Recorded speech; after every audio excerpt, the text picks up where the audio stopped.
I want to They just, ask. I mean, Look, I want to ask about the difficulties of being a Mexican in the music industry. You know, you experienced a lot, you endured a lot whenever you were coming up. Do you feel things have changed? What do you feel has changed? Do you feel that our people and the people within the industry, because, you know, you mentioned yourself that at one point you were very threatened by the people that were coming in when you were younger, not so much now.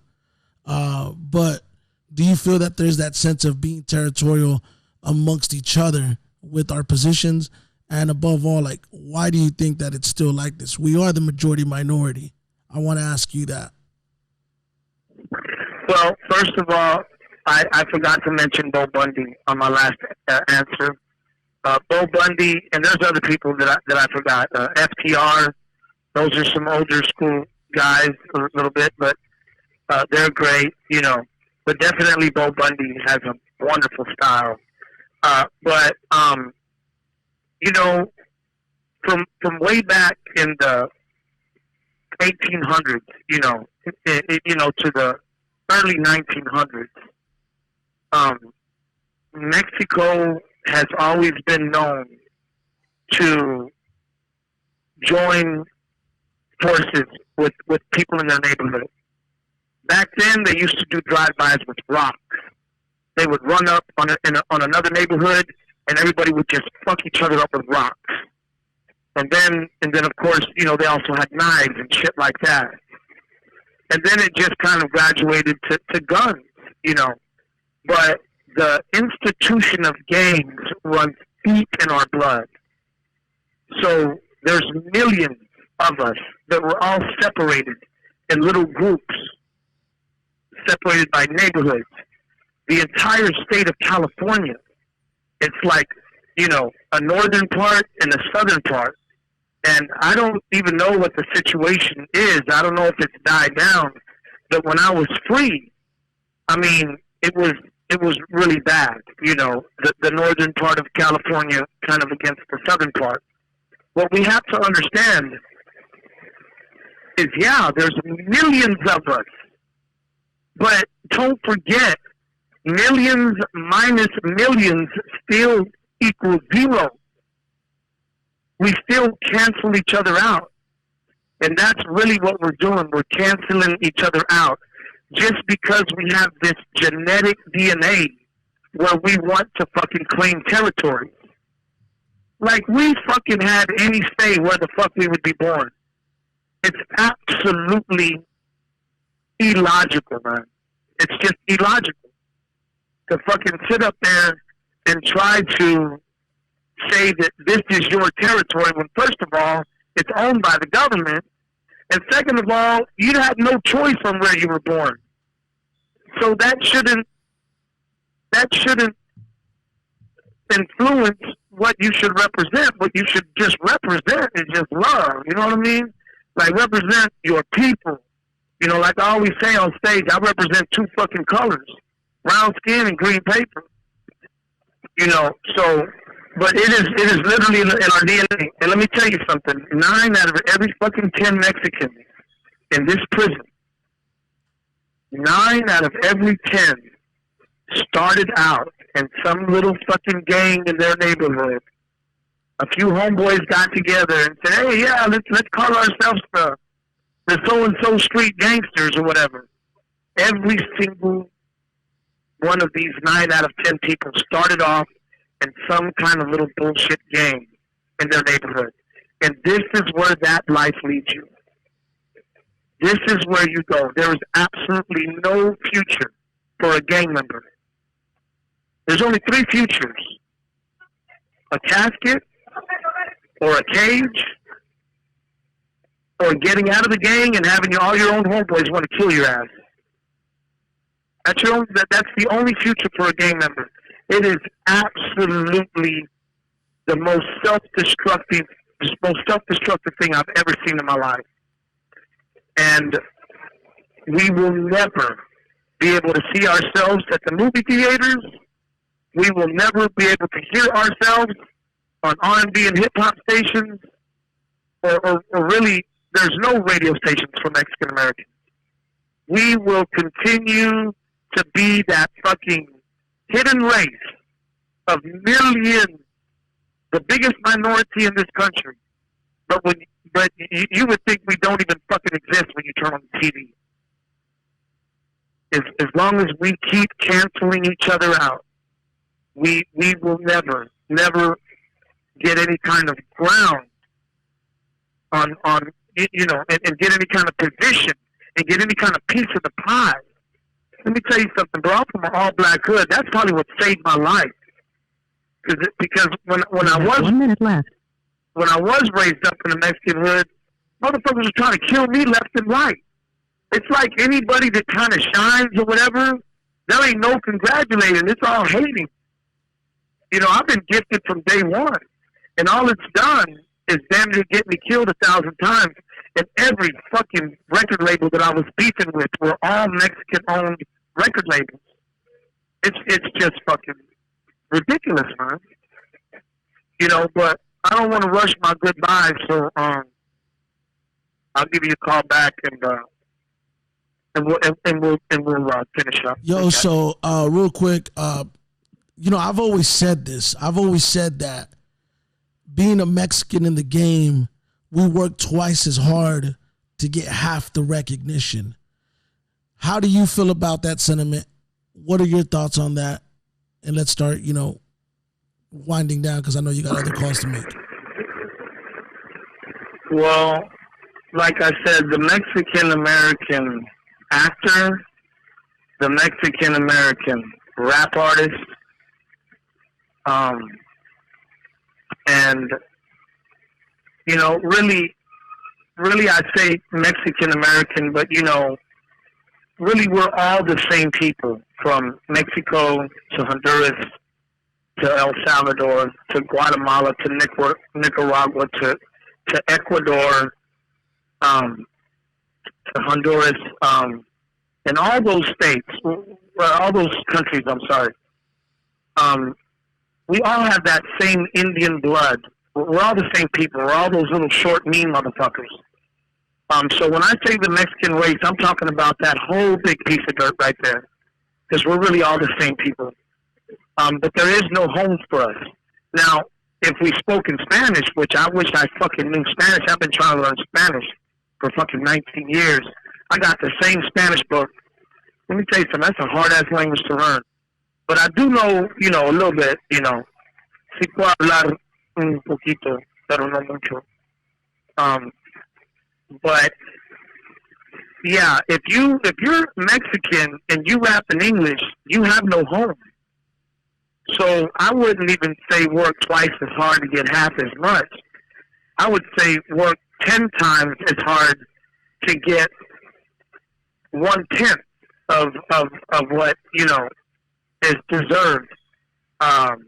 It's just ridiculous. Like I say, never in the history of music, never ever, this has never happened, has a Mexican-American rapper been given nationwide airplay on hip-hop and R&B stations, which is where they play rap at. I think maybe Bash got a little bit of nationwide airplay on more of the pop and top 40, but certainly not on hip-hop and R&B with Sugar, but never in the history has a Mexican-American been given nationwide airplay on any song. And, like, what the fuck are we doing? You know what I'm saying? We keep supporting these bitch-ass stations that don't show us no love? Fuck them hoes. But, you know, that's why I'm opening up our own. No, I was going to say, not to cut you off, but, you know, I've said this several times on my platform. I said, the thing about hip-hop, in my opinion, is that hip-hop, and generally speaking, you know, radio stations, people in position, view what we do in hip-hop. They view it the same way that Mexicans view people that call Taco Bell authentic Mexican food. You feel what I'm saying? I've said that over and over again. I said they just don't think that what we do is the authentic version of what hip-hop is, which is unfair, but I think that's the way I've always perceived it. That is exactly what it is. Because if a Mexican is going to be true to himself, you know, he's going to talk about Mexican shit. You know, he's going to sound like a Mexican if he's true to himself. You know? And and it just doesn't fit with, you know, that feel that the African Americans bring their own feel. Well, obviously Mexican Americans are going to bring their own feel, but they can't feel it. You know what I mean? Even though the world has adopted being able to feel the African American struggle, the rest of the world has not adopted to be able to feel the Mexican American struggle. And so it's like, it doesn't fit, you know, it doesn't mix, you know, the feel's not there. So it's just the way it is. I don't think it's anybody's fault, but I still say fuck them hoes. And when I say fuck them hoes, I'm talking about hip-hop and R&B stations that will put a Mexican as a disc jockey. Oh, it's your motherfucking, you know, and have a Mexican disc jockey say some Spanish words. What's up, Raza? We're here, you know, this, you know, and have a Mexican disc jockey, but won't put a Mexican on rotation. You know, and that's the decision of the upper people. You know, it's nothing against any kind of specific nationality. It's just, you know, when I say fuck them hoes, I'm talking about the people that run the system, the people that run this shit, which is probably old ass men. And it's really, you know, and really I can't say fuck them hoes because that's their choice. That's their shit. You know what I'm saying? That's their radio station. They can play whatever the fuck they want to play. So I can't hate on them just because they don't want to show us love. You know, and so I take all that back. I wish them all the best. All I'm saying is if they're not going to open their doors, it's time to open our own doors. And that's what Dope House Records is going to do. That's exactly what we're working on right now. Opening our own doors, building our own platforms so that our kids can have a fucking chance in this music business. Because right now, our kids have no fucking chance. There's not even a home for us. You know what I'm saying? So that's what Dope House is here to do, is to build our own platforms. And you know, we got the money to do it. And the power. Man, look, I appreciate you joining me. And, you know, to your point, you know, our buying power cannot and will not be denied. I feel that, you know, platforms like even mine, you know, I'm a Mexican American. You know, I'm doing my best to push our culture to the forefront, because at the end of the day, as much as I respect a lot of these big platforms, they're not broadcasting our successes. They're not telling our stories. And our stories are compelling. And at the end of the day, we come in numbers. You know, there's a reason why there's a Canelo Alvarez sitting at top of the boxing world. You know what I mean? So I appreciate you joining me. Before you get off, do you have any parting words? Well, just the same thing I started with. Tell my people I love them. And when I say my people, I'm talking about the player race. I'm talking about those that operate with love. And, of course, we know what the other side, there's only two races in this world, players and haters. And, of course, we need our haters. Love to them as well. Once again, you know, treat your women like the queens they are. Remember, when you cheat on them, you just cheat on yourself. I want to tell all my people, get your vaccine. This isn't some conspiracy. We don't fucking live in some evil country where we have a bunch of villains in the government that want to fucking do evil shit and experiments. We live in America. This is the greatest country in the world.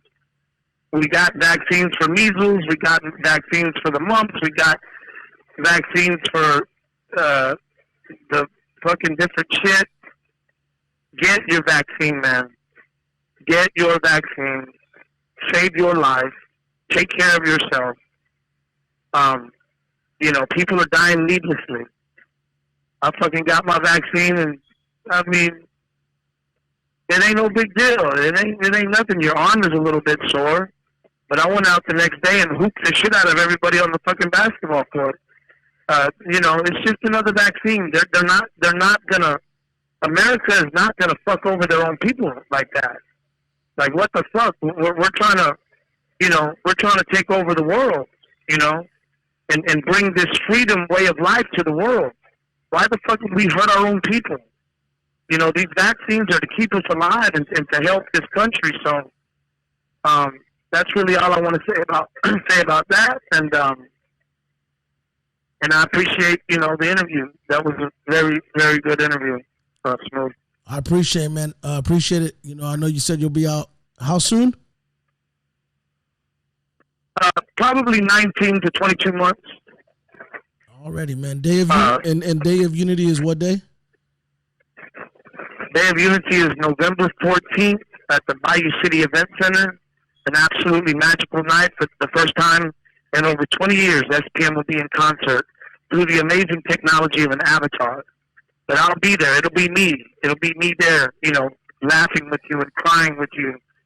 And then on October 5th, we just bought a new event center, Dope World Event Center, on the north side of Houston, off of Cross Timbers and 45 North. And we're doing the grand opening on my birthday, Tuesday, October the 5th. We're going to do a concert, birthday party, fan appreciation night. I'd like to see everybody come out on October the 5th at the Dope World Event Center. We ain't even bought the sign yet. We just bought this place. But just, you know, stay in contact with the Dope House and you'll be able to see what we're doing. We're also going to be traveling. We're buying some tour buses. We're going to start hitting cities, opening up stores, opening up Dope House stores. These fucking Dope House stores are just ridiculous. They're fucking making $10,000, $12,000 a weekend at the traders' villages and flea markets. So we want to put a Dope House store in every city. And you know, it's just